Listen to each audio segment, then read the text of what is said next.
Aquest és el cartell que anunciarà el Correaigua de la propera Festa Major de Manresa.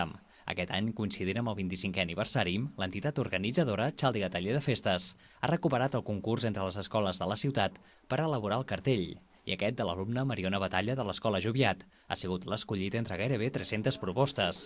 La mateixa autora ens ha explicat en què consisteix la seva obra. Aquí que fa una mica de karate, aquí hi ha ulleres de sol, aquí que està tontet amb un casco. I clar, sí, perquè m'agrada molt fer-les i no sé, vaig pensar que estava bé. Molt bé, molt xulo. Bueno, ja s'ha vist el resultat, no? La primera. Sí, realment no m'ho esperava. Quan ho van dir, era l'últim que m'ho esperava, la veritat. Aquest dijous a l'Ateneu Les Bases s'ha fet l'entrega de premis a les 3 finalistes, la mateixa Mariona Batalla i Alba Portales i Josune de la Penya, que han quedat segona i tercera respectivament.